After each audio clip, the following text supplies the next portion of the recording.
Before I start, I just wanted to say that this video is heavily inspired by Summoning Salt. Please check out his channel in the description below. Competition. Competition is the one thing that is nearly universal for anything humans do. Competitive sports, academics, and even eating. Nearly anything humans do will end up becoming a competition. Video games are no different. From the old days of competing to maintain your #1 spot on the Pac-Man arcade machine, to tactical 5 vs 5 first-person shooters, every game has some sort of competition. Now, when I talk about competition in video games, most people will think of esports such as League of Legends. Chance to come back. Wansuck again getting caught a bit. How does he hit every single one? Or Super Smash Bros. Melee.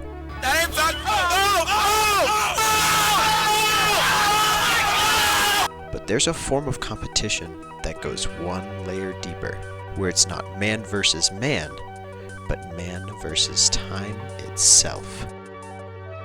Speedrunning. For those of you who don't know, the general description for speedrunning is trying to beat a game in as little amount of time as possible. Now, I know what some of you guys are thinking. That's easy, just hold the run button and beat the game. And while for some games this may be true, even for the simplest games, a wrench can be thrown right into this plan. Think about one of the simplest and most popular games ever made, the original Super Mario Bros. This game seems easy to beat quick, right? Just hold run, hold right, and finish each level. But even in just the first level, there's a bit of a hiccup. That iconic staircase right before the flagpole. The small steps make it incredibly difficult to climb at full speed. Anyone who's played this game knows that. Mario can't help but slowly fumble his way up, just a couple steps at a time. But watch the speedrunner effortlessly clear them with ease. It's lying to you guys. I swear it's lying. This is the beauty of speedrunning. Before we get deeper into this topic than we already are, let's just take a moment to realize something absolutely crazy. Every game has a speedrun. From obvious games like Mario and Sonic games, to weirder games like Grand Theft Auto, to even the downright absurd games like games you'd play on cool math in 3rd grade. Every game has a speedrun. Take Breath of the Wild for example.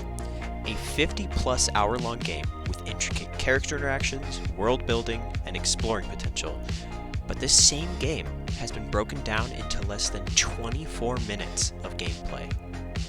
Games that are meant to be masterpieces of well thought out gameplay and characters are quickly gutted and turned into playthroughs shorter than most movies.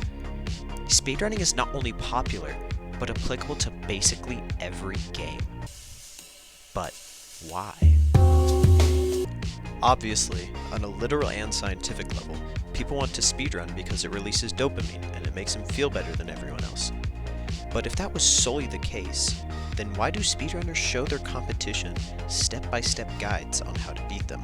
Imagine if scientists in the mid-1600s were competing to prove gravity existed, but all the while they were sharing formulas and theories in order to help everyone else out too. Sounds absurd, right? Well, that's because it is. Why would they help their direct competition? Why not keep the knowledge to yourself and stay on top forever? This is the beautiful absurdity of speedrunning. A competition where you aren't necessarily competing against other people, but you're working to beat yourself. Communities of hundreds of people band together with one goal in mind: to bend their favorite games to their will. Speedrunners will spend a majority of their weeks playing the exact same game over and over again, just to do ever so slightly better. It's almost like watching a gambler in their element, hoping for the one time that they'll succeed and think that all of this money and time was worth it. There's a video that showcases this perfectly.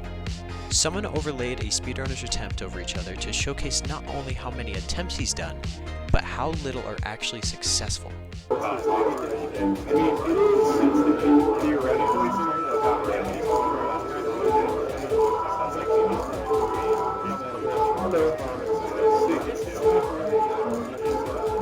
It was like, I don't know, so someone's found or something.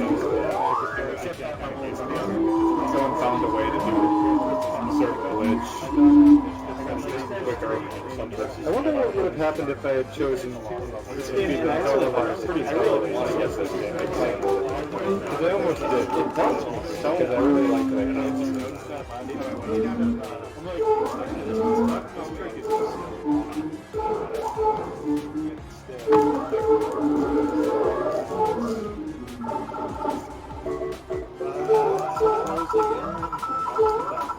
As you can see, as the video goes on, there's not only less and less Marios, but also talking.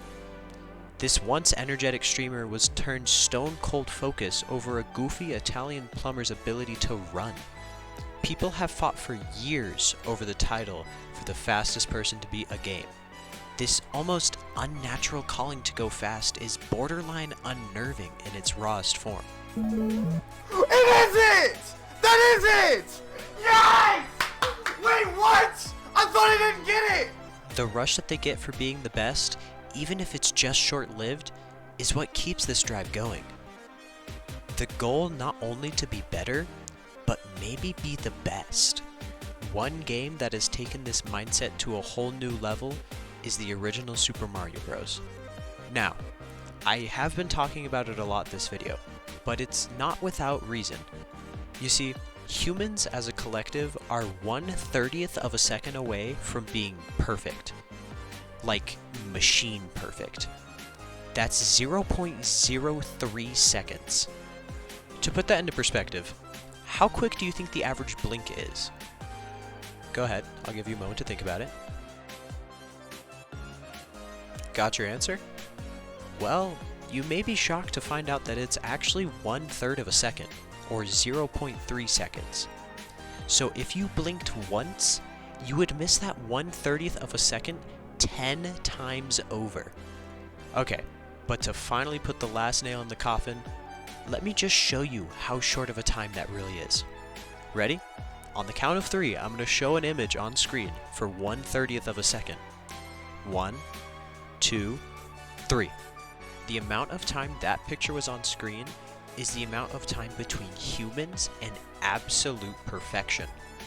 This is the raw power of speedrunning. A collective group of people so dedicated that they can bring us to near robotic perfection. And so, we're brought back to the central question that started this whole thing. Why? Why risk the stability of your fingers? Why spend hours on end every day doing the same thing over and over again? Why help others if your main goal is to tower over them with your impressive feats? To answer it as simply as I can, we all want to be the best at anything we do, and speedrunning just feels so rewarding. The fact that you could look up a speedrunning trick for almost any game and potentially replicate it is so satisfying. After watching a video less than 5 minutes long, you could do something truly amazing. This ease of access, sense of progression, good community, and almost limitless rules and potential leads to one thing and one thing only: an uncontrollable urge to go fast. It's the itch to open a new game and make the very code of that game crumple to your knees. That is what it means to speedrun. That is why we speedrun. Hey there. Hope you guys like this video. This is a fun little project I worked on for a class in school, and I figured I could make a fun little video out of it too. Let me know in the comments below if you've ever speedrun a game before, or if you have a passion for it or anything. But that'll pretty much do it for me. Catch you guys later.